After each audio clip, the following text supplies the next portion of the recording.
Hello everyone, welcome to my channel Linglit Hub. Hope so you all are doing great. In this video, we will see different types of languages. If you are a student of BS English Linguistics or MA English Linguistics, you should know different types of languages and what are their definitions and uses. So let's start with the definitions and types of languages. The first type is known as first language. It is also known as L1 and mother tongue.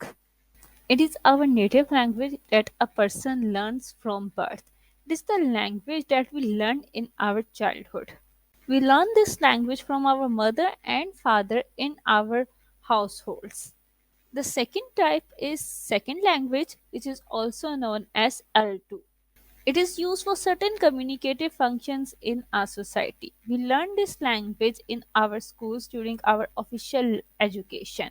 For example, English language is second language in Pakistan because it is an essential medium in education.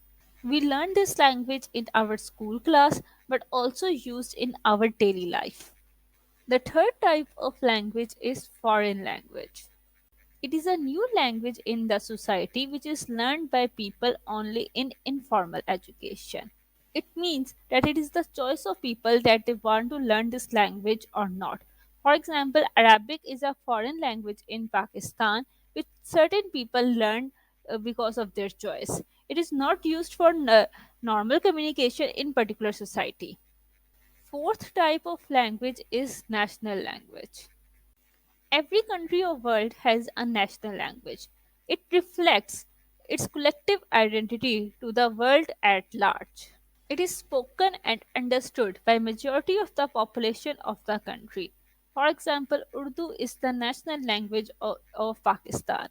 Chinese is the national language of China. It is given prominence over other languages spoken inside the country by people.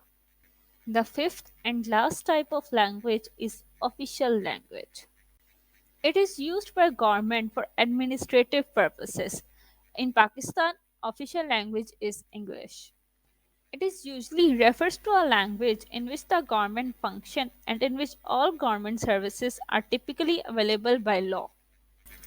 So these are the types of languages which every student of linguistics and language should know. If you want to learn more about linguistics, English language and literature, you should subscribe my channel. Thank you so much for watching the video and do stay tuned with me so that you can learn more about English linguistics, literature and language. Thank you so much.